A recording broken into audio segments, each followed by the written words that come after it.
अस्सलाम वालेकुम नाज़रीन, आप देख रहे हैं प्रोग्राम इनसाइट और मैं हूं सैयद मुज़म्मिल। नाज़रीन, गुज़श्ता रोज़ तहरीक इंसाफ के रहनुमा फवाद चौधरी साहब की जो गिरफ़्तारी है उसके ऊपर एक डिबेट चल रही है और डिबेट यही है कि आया हुकूमत ने ये एक पॉलिटिकल प्रिजनर बनाया है या फिर वाकई फवाद चौधरी साहब ने कोई ऐसा ऑफेंस किया था कि उनको इस तरह से चादर डालकर पेश किया गया और इस्लामाबाद पुलिस ने लाहौर से उनको लेकर इस्लामाबाद पहुँचाया। तो इसके ऊपर जो तहरीक इंसाफ है वो ये इल्ज़ाम लगाती है कि ये रियासत की जानिब से जबर किया जा रहा है। जो हुकूमत है इन्होंने एक पॉलिटिकल प्रिजनर बनाने की कोशिश की है। दूसरी जानिब परवेज़ इलाही साहब का आज बड़ा एक आई ओपनिंग किस्म का बयान सामने आया है। उन्होंने ये कहा कि फवाद चौधरी साहब को पहले पकड़ लेते तो पंजाब हुकूमत जो थी वो बच जानी थी। उसकी वजह यह है कि इमरान खान साहब को कुछ लोगों ने फ़ीड किया कि आप हुकूमत को ख़त्म कर दें, डिज़ोल्व कर दीजिए इस चीज़ को। तो परवेज़ इलाही साहब की पहले गुफ्तगू आपको सुनवाते हैं, उसके बाद डिस्कशन करते हैं। क्या कह के थक गया था कि खुदा के लिए अभी हमें काम करने दें, क्योंकि ये कुदरती अमल है कि वो नून वाले भी चाह रहे थे कि जी ये असम्बलियाँ मुद्दत पूरी करें। एक साल और लग जाता ना तो इत्थे तुहानू इन्हां दे कपड़े भी नज़र नहीं आने नून लीग दे।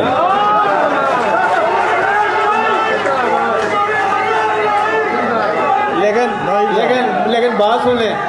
अच्छा भाई, आप खामोशी से बात सुने क्योंकि लाइव चल रहा है, आराम से बात सुने। मैं ये कह रहा हूँ कि लेकिन खान साहब के साथ जो बैठने वाले थे ना, बस वो सिरों ले गए सारी पार्टी में। और मैंने कहा था कि यार आपको 25 मई याद है, आपने ज़रूर दोबारा बार आजमाना है, जो आजमाए हुए हों तो इस तरह नहीं करते। और 3-4 बंदों की वजह से, एक तो बेचारा मैंने वो बड़ा अफसोस है, कभी पहला फड़िया जाता तो असी साडा काम ठीक हो जाना। तो परवेज़ इलाही साहब की गुफ्तगू आपने सुनी। उन्होंने ये कहा कि अगर हमारी हुकूमत चलती रहती, 1 साल हमें और मिल जाता तो नून लीग के कपड़े भी यहाँ से ना मिले। और इस तमाम सूरत हाल पर आज हम बात करते हैं। हमारे साथ वकास अबरेज़ खान साहब मौजूद, माहिर हैं, लीगल एक्सपर्ट हैं, आपका बहुत शुक्रिया। राना एहसान अफजाल साहब मौजूद हैं, नून लीग से आपका ताल्लुक़ है। एहसान साहब आपका भी बहुत शुक्रिया। इसके अलावा कुंवर दिलशाद साहब ने हमें ज्वाइन किया है, साबिक़ सेक्रेटरी इलेक्शन कमीशन, आपका भी बहुत शुक्रिया। एहसान साहब, आपसे आगाज़ करना चाहूँगा। सबसे पहले तो ये बताइए कि तहरीक इंसाफ के दौर में सबसे बड़ी ग्रीवेंस PDM की कह लीजिए या आपकी जमात की कह लीजिए, वो यही रही थी कि सियासी प्रिजनर बनाए जाते हैं। ख्वाजा आसिफ साहब हों, एहसन इकबाल साहब हों, राना सनाउल्लाह साहब हों, वो रविश जो है वो आपकी हुकूमत में भी बरकरार है। और तौहीन इलेक्शन कमीशन के ऊपर जिस तरह से बग़ैर वारंट दिखाए फवाद चौधरी साहब को लेकर गए, तो इसको संगीन खिलाफ वर्जी कहा जा रहा है इंसानी हकूक़ की, और ये कहा जा रहा है कि दहशत गर्दों की तरह उनको पेश किया गया है। तो कैसे डिफेंड कर सकती है गवर्नमेंट इस सारे एक्ट को? बिस्मिल्लाहिर्रहमानिर्रहीम। नहीं, सबसे पहले तो एक चीज़ क्लियर होनी चाहिए कि हुकूमत ने FIR नहीं कटवाई। ये ECP जो कि एक इंडिपेंडेंट अदारा है, उसने FIR कटवाई।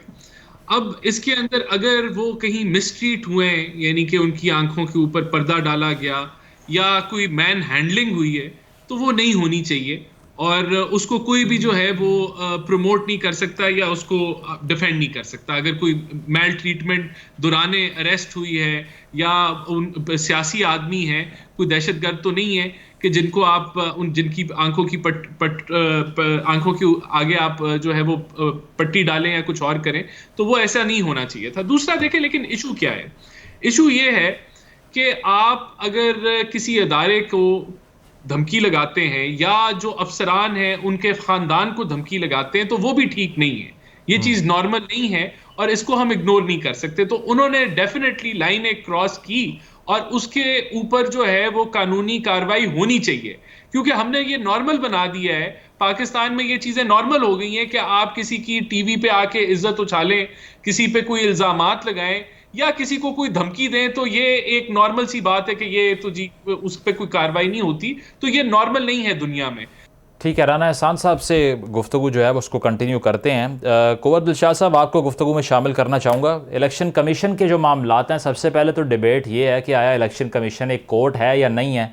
इसके ऊपर बहस है कि जिस तरह से तौहीन इलेक्शन कमीशन के ऊपर इस पर्चे का इंदराज हुआ है, how do you see this कि ये लीगल है आपके नज़दीक?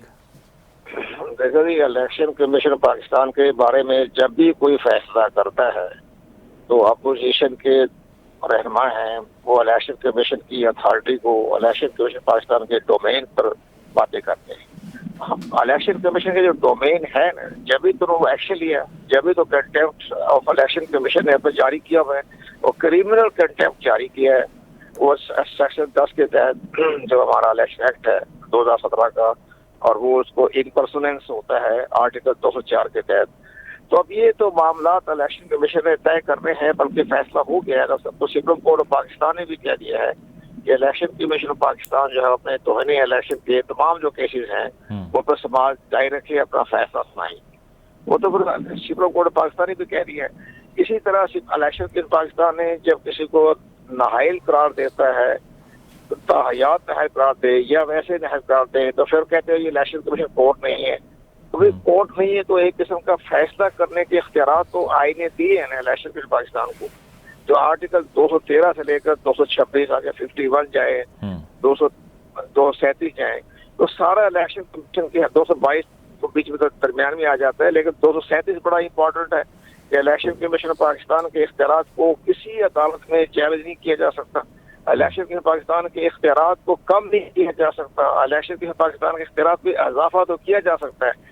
कम करने के लिए वफाकी पार्लियामेंट नाम लिखा फेडरल पार्लियामेंट ऑफ पाकिस्तान, अच्छा। और सूबाई असम्बलियां वो इलेक्शन कमीशन पाकिस्तान के इख्तियार कम नहीं कर सकती, ये भी आर्टिकल 237 में है।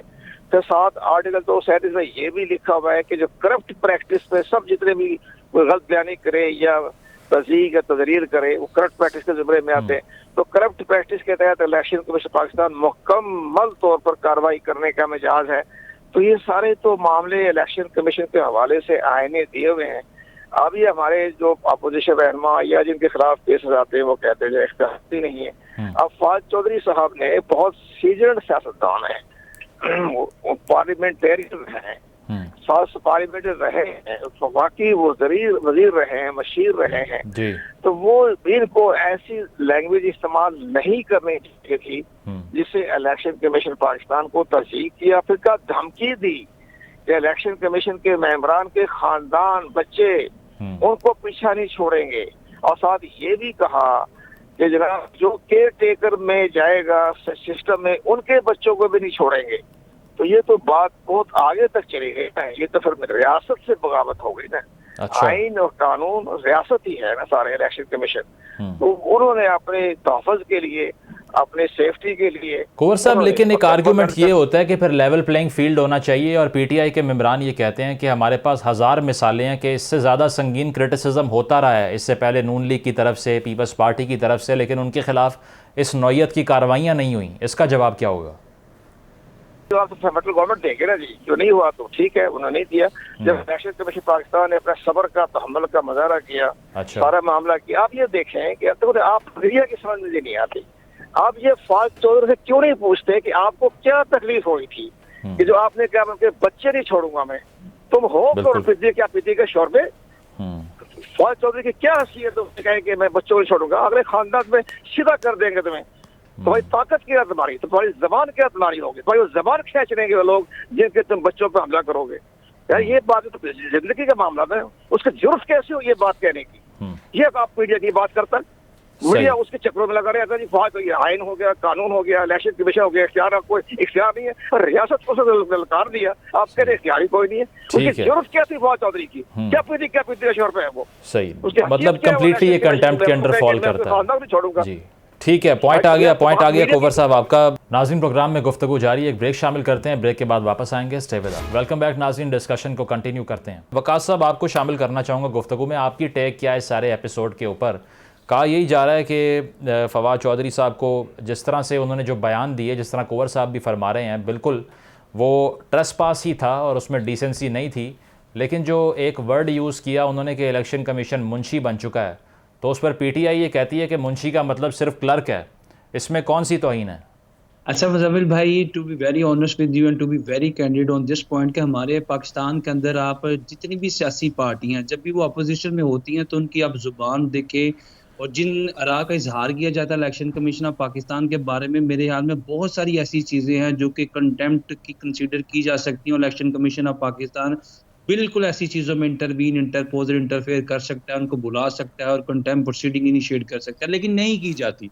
इस मुल्क के अंदर बहुत सारी ऐसी चीजें हैं, बहुत से लोगों के अकाउंट्स हैं, बहुत से लोगों की सैलरी लेने के मामला जो है वो लीगल नहीं, अनलॉफुल हैं, लेकिन उनसे पूछगिछ नहीं की जाती। लेकिन इस मुल्क के एक प्राइम मिनिस्टर को उसी चीज पे निकाल दिया जाता है। मैं कहने का मतलब यह है कि यहाँ पे बहुत सारी इलीगल अनलॉफुल चीजें डेली बेसिस पे की जाती है, लेकिन शायद जब किसी को पकड़ने पे आए तो छोटी छोटी मन्यूट चीजें जो हमारे सिस्टम में, हमारी एथिक्स में, हमारी मोरालिटी में, हमारे लॉ में शायद जिनकी गुंजाइश ही बाकी नहीं रही, उन चीजों पर भी पकड़ लिया जाता है। क्या यही वाचोर साहब, क्या यही जो पीटीआई की तरफ से बहुत सारे ऐसे लोग हैं जो ये इलेक्शन कमीशन को इलेक्शन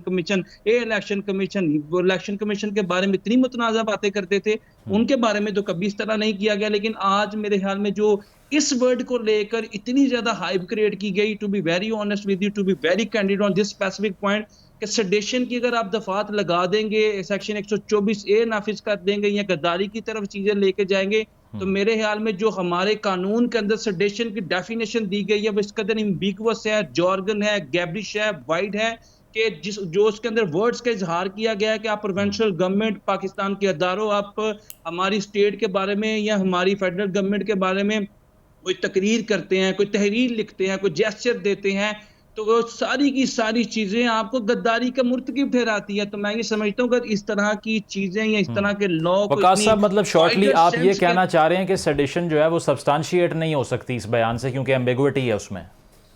बिल्कुल नहीं हो सकती।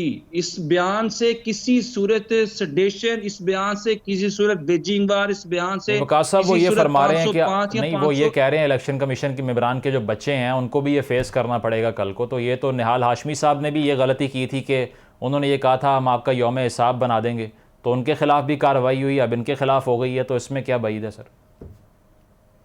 देखिए जी, जो लीगल प्रोसेस कल पूरा दिन नोट किया गया, देखिए एक तो ये चीज़ कि जो हमारे मुल्क में चाहे फवाद चौधरी साहब हों, चाहे वे इमरान खान साहब, जो भी freedom of speech and expression का फंडामेंटल राइट जो है रॉन्गफुली अनलॉफुली इस्तेमाल करता है, जिस तरीके से ये लोगों की पगड़ियों के शिमलों को दागदार करते हैं, ये लोगों के बच्चों को थ्रेटन करते हैं, ये तो गलत अप्रोच है। चाहे फवाद चौधरी साहब करें, चाहे इमरान खान साहब करें, मैं ही समझता हूँ ये कंडेमेबल, और इनकी ये स्टेटमेंट इस हद तक तो कंडेमेबल है। मैं दूसरे पे राय में बात करने की कोशिश कर रहा था कि हमारे मुल्क में जो इक्वल इन्फोर्समेंट ऑफ लॉ को सोसाइटी में यकीनी बनाने की जरूरत है, ताकि ये तूफान बदतमीजी, अगर आज फवाद चौधरी साहब की तरफ से ये बयान आया है, ठीक है, मतलब वो आप ये आएगा तो एक पैरामीटर, एक क्राइटेरिया इस लॉ में सेटल जरूर करना चाहिए कि आप इन सर्टेन कंडीशंस के ऊपर या पैरामीटर्स को क्रॉस करेंगे, you would be punished by this certain सही है, कॉन्सिक्वेंसेस होने चाहिए। राना एहसान साहब, आप कुछ कहना चाह रहे हैं, रिस्पॉन्ड कर दीजिए आप। देखिए, मैं एग्री करता हूं, जहां लगता है कि सेडिशन जो है वो शायद बहुत एक बड़ा इल्जाम है या गद्दारी बहुत बड़ा इल्जाम है, वहां कोर्ट्स आज़ाद हैं और कोर्ट्स अगर ये इल्जामात ना पाए गए तो उनको रद्द कर देंगे। देखें, मैं और इन चीज़ों को इतना लाइटली नहीं यूज़ करना चाहिए कि हर जगह आप सेडिशन और गद्दारी को फिट कर दें। मैं इस चीज़ के अंदर एग्री करता हूं, लेकिन यहाँ मैं सिर्फ एक पॉइंट ये रखना चाहता हूं। देखिए, आपने कहा कि हमारी जमात पॉलिटिकल विक्टिमाइजेशन को भी मेंटेन कर रही है जिस तरह पहले था। नहीं, ऐसे नहीं है। हमने जो काले कानून थे नैब के, वो खत्म कर दिए, जिनके तहत हम एसेट बियॉन्ड मींस के ऊपर पूरी पीटीआई की आदत को अंदर कर लेते, तो वो हमने उस बाब को बंद किया। आज जो ये मामलात हैं, देखें, हमने कहीं लाइन ड्रॉ करनी है कि आप किसी अफसर की जो ड्यूटी, जो अदारा जिसका हो या उसके अफसरान हो, वो अपनी ड्यूटी सर अंजाम दे रहे हैं और किसी को लगे कि ये ड्यूटी नहीं ठीक और वो कहे कि अगर आप ये करेंगे तो मैं आपके बच्चों को नहीं छोड़ूंगा, तो फिर इस चीज को भी हमें टॉलरेट नहीं करना चाहिए। और अगर पहले टॉलरेट किया तब भी नहीं करना चाहिए था। मेरी जमात से किसी ने कहा, उसको भी वो भी चीज एक्सेप्टेबल नहीं है और अब आगे भी नहीं होनी चाहिए। राना एहसान साहब, लेकिन देखें ना, ये जो सेडिशन का लॉ है इसको कहते ही कॉलोनियल लॉ है, तो पहले तो इसकी असल में तो जो ह्यूमन राइट्स के चैंपियंस हैं वो इसी की कंडेमनेशन करते हैं कि इन द फर्स्ट प्लेस इसकी इस तरह से इम्पोजिशन होनी नहीं चाहिए कि इतनी हार्श ट्रीटमेंट शुरू हो जाए हर बयान के बाद। मैं एग्री करूंगा। तो सर, आप अग्री तो करते हैं, लेकिन आप ये कह रहे हैं कि इलेक्शन कमीशन ने इंडिपेंडेंटली किया है। मरियम औरंगजेब साहिबा कहती हैं बिल्कुल ये जो इलेक्शन कमीशन का रिस्पांस है ये रैशनल है, तो इसका मतलब तो ये है कि हुकूमत डिफेंड भी तो कर रही है इस सारे एपिसोड को। अगर आप डिफेंड ना करें तभी ये तासुर जाएगा कि आप डिस्टेंस कर रहे हैं अपने आप को इस कार्रवाई से। देखिए, मैं तो समझता हूं कि सेडिशन, दहशतगर्दी या गद्दारी जो है ये बहुत बड़े इल्जामात हैं और ये सियासतदानों के ऊपर इतनी आसानी से नहीं लग जाने चाहिए। तो मेरा तो यही पॉइंट ऑफ व्यू है। अगर कोई मेरी जमात में समझता है कि नहीं ये ठीक किया जा रहा है, तो वो उनका अपना फेल हो सकता है, लेकिन मैं तो इस चीज को मेंटेन करूंगा कि ये इतने आसानी से ये जो शिकें हैं ये नहीं लगनी चाहिए। लेकिन यहां मैं ये जरूर कहूंगा कि हमने किसी काले कानून के तहत लोगों को 6-6, 8-8 महीने अंदर नहीं किया, ना हमने जाली हीरोइन के पर्चे किसी पे काटे हैं। आज इनके ऊपर अगर ये एफआईआर कटी और अगर मैं समझता हूं ओवर हैंडलिंग कर ली या आपने ज्यादा सख्त शिकें लगा ली जिस पे डिबेट हो रही है कि सेडिशन लगना चाहिए नहीं लगना चाहिए, लेकिन उनको कोर्ट के सामने पेश कर दिया गया, कोर्ट फैसला करेगा। राना साहब, तहरीक इंसाफ के पास तो पूरी लिस्ट है, वो 25 अगस्त से शुरू होते हैं, फिर वो शहबाज गिल पे जाते हैं, फिर आजम स्वाति पर जाते हैं, अब वो फवाद चौधरी भी उस लिस्ट में शामिल हो चुके हैं, और आप कह रहे हैं कि इंतकामी कार्रवाई हमने कोई नहीं की। वो तो बिल्कुल मानने को तैयार नहीं है इसको। देखिए, इंतकामी कार्रवाई आप किसको कहते हैं? एक है कि आपके पास राइट, आपके पास कोर्ट की अदालतें खुली हैं, आप नॉक कर सकते हैं, और एक है कि आपके पास ऐसे काले कानून हैं जैसे नैब के काले कानून एग्जिस्ट करते थे जिसके तहत हमारी जो है वो पॉलिटिकल विक्टिमाइजेशन हुई, पॉलिटिकल इंजीनियरिंग हुई, ह्यूमन राइट्स वायलेशन हुई कि भाई अभी इंक्वायरी है और इंक्वायरी के अंदर ही आपने महीनों जो है वो बंदे को जो है वो जेलों में बंद कर दिया। तो आज तो हमने तो उन कानूनों को खत्म कर दिया। आज जो कानून मौजूद है उसके तहत कार्रवाई अगर हो रही है और कानून अगर ज्यादा सख्त इस्तेमाल कर लिए या सेडिशन के चार्जेस लगा दिए तो वो कोर्ट में प्रेजेंट हो रहे हैं, और कोर्ट जो है वो जज डिसाइड कर रहे हैं कि फिजिकल रिमांड अगर देना है तो कितने अरसे का देना है या नहीं देना। उसमें काला कानून कोई नहीं है कि जिसको मिस यूज करके पॉलिटिकल विक्टिमाइजेशन की जाए। ठीक है, आपका पॉइंट आ गया, आपका पॉइंट आ गया। फवाद चौधरी साहब, क्या हिबा फवाद चौधरी साहिबा हमारे साथ मौजूद हैं। हिबा साहिबा, बहुत शुक्रिया आपके कीमती वक्त का। सबसे पहले तो आपसे ये जानना चाहेंगे कि जिस तरह से फवाद चौधरी साहब की गिरफ़्तारी हुई है उसके बाद से हुकूमत का एक मौक़िफ़ ले लीजिए, या फिर जो क्रिटिक्स हैं उनके, वो ये कहते हैं कि अगर फवाद चौधरी साहब इलेक्शन कमीशन के मेंबरान की फैमिलीज़ को ना थ्रेटन करते तो ये रवैया ना होता। तो आप एज अ फैमिली मेंबर क्या सोचती हैं इस पर? What is your response to this? देखें जी, मैं उनके कमेंट के ऊपर तो किसी किस्म का बयान नहीं देना चाहती, क्योंकि इशू ये है कि अगर मैंने कोई बयान दिया तो आपको पता है that will come in the court of contempt के जुमरे में। तो जो कुछ भी है ये आपको लीगल टीम और हमारी वही आपको बता सकते हैं कि बयान क्या था, उसकी लीगैलिटीज क्या हैं और उसको कैसे। तो हिबा साहिबा, चलें हिबा साहिबा, आप कंप्लीट कर लीजिए जो आप कह रही थी। जी, मैं ये कह रही हूँ कि जी हमें नहीं पता थी कि एफआईआर क्यों हुई है, किस लिए हुई है, किस वजह से हुई है और कहाँ हुई है। वकास साहब, आपसे ये सवाल कि जिस तरह से इलेक्शन कमीशन के मेंबरान के हवाले से ये डिबेट चल रही है सारी, तो वो तो आपकी बात ठीक है कि सेडिशन का लॉ जैसे अप्लाई किया गया है उसमें एम्बिग्विटी है, वो सब है, लेकिन फवाद चौधरी साहब का जो अपना बयान है, आपको नहीं लगता कि वो कहीं ट्राई नहीं हो सकता? उसकी वजह यह है कि जिस तरह से वो डायरेक्टली उनके फैमिली मेम्बर्स को इन्वॉल्व कर रहे हैं, ये तो इंस्टिगेशन टू वायलेंस भी हो सकता है इस तरह से, इसके रिपरकशंस जो हैं वो बड़े सीरियस हो सकते हैं।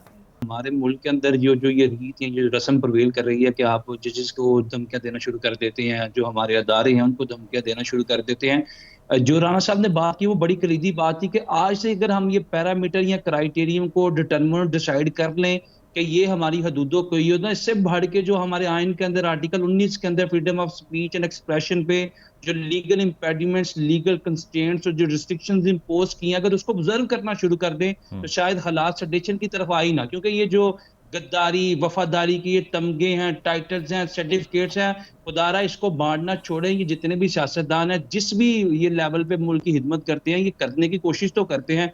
अगर यही सियासतदानों को बारहा हम गद्दारी और वफादारी के तमगे देते रहेंगे, सर्टिफिकेट देते रहेंगे, तो मेरे ख्याल में इंटीरियरली, एक्सटीरियरली, नेशनली, इंटरनेशनली पाकिस्तान की जो पिक्चर पोर्ट्रेट की जाती है वो मजीद नेगेटिविटी की तरफ जाएगी। लिहाजा ये बिल्कुल नहीं होना चाहिए जिस तरह इमरान खान साहब के दौर के अंदर भी हुआ कि पहले सहाफियों को उठा लिया जाता था, बाद में पता चलता था कि इसके ऊपर ये चार्जेस, ये एफआईआर और ये सेक्शंस इंपोज किए गए, और इसी तरह फवाद चौधरी साहब पे, आजम स्वाति साहब पे। तो मैं ये समझता हूँ कि तो समहाउ हमें इन चीज़ों का सीरियसली टेकअप करना चाहिए। अगर हम चाहते हैं कि पाकिस्तान के अंदर डेमोक्रेसी बेहतर तरीके से, ऐसे तरीके से फले फूले, और हमारे दूसरे लोग भी जो पावर कॉरिडोर में बैठे हैं या जो स्टैब्लिशमेंट के लोग, अगर वो भी ये चाहते हैं कि डेमोक्रेसी जो फले फूले, तो मेरे ख्याल में जो हमारे सियासतदानों को, हमारे रियासती इदारों को, चाहे इलेक्शन कमीशन हो, चाहे कोई भी इदारा हो, मेरे ख्याल में मैच्योर एक्ट्स करने की और लॉफुल एक्ट्स करने की जरूरत ठीक है नाज़रीन, प्रोग्राम में गुफ्तगू जारी, एक ब्रेक शामिल करते हैं, ब्रेक के बाद वापस आएंगे। Stay with us. Welcome back नाज़रीन, डिस्कशन को कंटिन्यू करते हैं। कराना एहसान साहब, जिस तरह से पीटीआई अपने दौर में कहती रही है कि नैब की जो कार्रवाइयाँ हैं उससे हमारा कोई ताल्लुक नहीं है, वो इंडिपेंडेंटली कर रही है, इस तरह अब पीडीएम को या पीएमएलएन को करना पड़ रहा है कि इलेक्शन कमीशन इंडिपेंडेंटली कर रहा है, लेकिन बाद में मालूम यही पड़ता है कि वो पार्टीज़ैन कार्रवाइयाँ थीं जो आपके मेम्बरान के ख़िलाफ़ हुई। क्या ऐसा तो नहीं है आपकी जंग किसी और की है और उसको डिफेंड फिर आपको करना पड़ रहा है? नहीं, मैं समझता हूं कि ईसीपी पे तो ये कम से कम इल्जाम नहीं लगता। ईसीपी का जो है वो ना कोई इस तरह के मामलात हैं, नैब ना वो अकाउंटेबिलिटी कोर्ट है। ईसीपी ने तो अपने मामलात को इंडिपेंडेंटली देखना है, और हमें लगता है बड़े अभी जो इलेक्शन हुए दो, वो उनकी शफाफियत या न्यूट्रलिटी की गवाही देता है। जो पंजाब में ज़िमनी इलेक्शन हुए 20 सीटों पे, वहां मेजॉरिटी के साथ पीटीआई जो है वो जीती, और इसी तरह जिन सीटों पे 9 सीटों पे हुआ जिसमें से 6 पीटीआई ने जीते। तो वो शो करता है, उनका काम ही इलेक्शन होल्ड कराना है, और इलेक्शन से रिलेटेड या सियासतदानों से रिलेटेड जो मामलात हैं, उनके कागजात या उनकी जो वेल्थ या उनकी जो स्टेटमेंट्स हैं, उससे वो डील करता है। तो ये यहाँ कहना कि ईसीपी जो है वो एक पार्टी की साइड ले रहा है या दूसरी की ले रहा है, मैं नहीं समझता ऐसी कोई बात है, और अगर है तो फिर उससे ऊपर अदालतें जो हैं वो खुली हुई हैं। लेकिन खान साहब ये कहते हैं ना कि ईसीपी से ही मोहसिन नकवी साहब का नाम आया है, और वो खान साहब कहते हैं कि रजीम चेंज कंस्पिरेसी का एक सेंट्रल पार्ट थे, हमारे खिलाफ कंस्पायर कर रहे थे, हमें पहले से इल्म है। आईबी की रिपोर्ट्स हैं इस पर। नहीं, कोई ऐसी रिपोर्ट्स हैं तो उनको पब्लिक कर लें। और मोहसिन नकवी की जहां तक बात है, देखें आइन के अंदर जो अमल लिखा है वो उसी अमल के थ्रू जो है वो नॉमिनेट हुए। इनके जो 2 बंदे थे उनमें से एक डुअल नेशनल था, दूसरा जो था वो सर्विंग ऑफिसर था। तो उसके बाद और हिस्ट्री निकाल के देख लें कि ईसीपी ने अगर कोई सिलेक्शन की तो वो किस तरीके से की। तो मैं समझता हूं कि ये कहना, ये बात असल में तब है। देखें, जो राजा सिकंदर साहब हैं वो नॉमिनी किसके हैं? वो नॉमिनी भी इमरान खान साहब के हैं। नहीं, वो कहते हैं मैंने नहीं किया था नाम फाइनलाइज उनका, मुझे कहा गया था करने को। देखिए, वो तो इमरान खान साहब बहुत सारी चीजें कहते हैं। वो बाजवा साहब के बारे में कितनी तारीफें करते थे, उनके गुण गाते थे।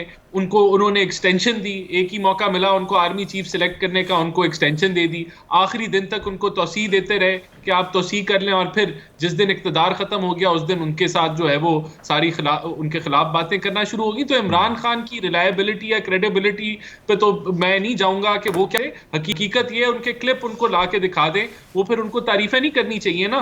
फिर वो जो खत लिखा था शेख रशीद ने, वो नहीं लिखना चाहिए था।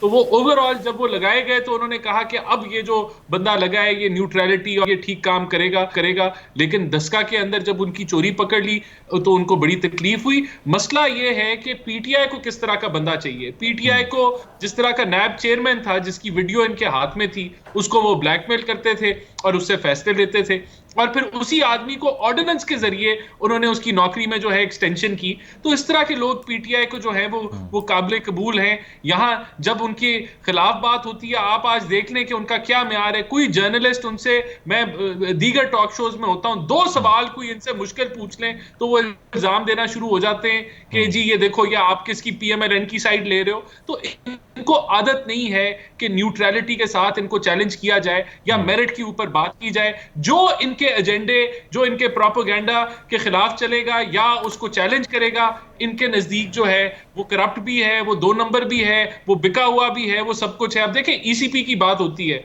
ईसीपी को इन्होंने कहा हम आग लगा देंगे, ईसीपी को इन्होंने कहा कि ये बिकाऊ माल है, ईसीपी ने कोई कार्रवाई नहीं की। इनको बुलाया, इन्होंने कहा जी हमने तो ये कहा ही नहीं, हमारा ये मतलब ही नहीं था, हम माफी मांगते हैं। ईसीपी ने माफी दे दी। उसके बाद आज कल उनके खानदानों को धमकियां दे दी। तो हमने अगर कोई लाइन ड्रॉ करनी है इस मुल्क में, कोई हदूद रखनी है, तो उसके बगैर तो ये मुल्क नहीं चल सकता ना।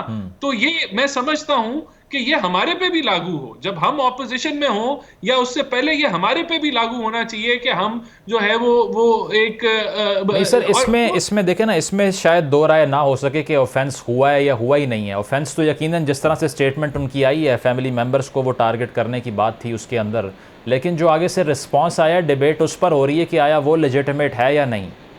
देखिए, उसके लिए मैं समझता हूं कि आगे के रास्ते की हमें बात करनी चाहिए। देखें, एक खला है ऑपोजिशन और हुकूमत के अंदर कोई कम्युनिकेशन नहीं है। और ये वजह जो है, इमरान खान साहब हैं, जब वो प्राइम मिनिस्टर भी थे तब भी गैप था ऑपोजिशन। सर वो आने लगते हैं तो आप इस्तीफे मंजूर कर लेते हैं, ऑपोजिशन बनने का ही चांस नहीं दे रहे आप उनको?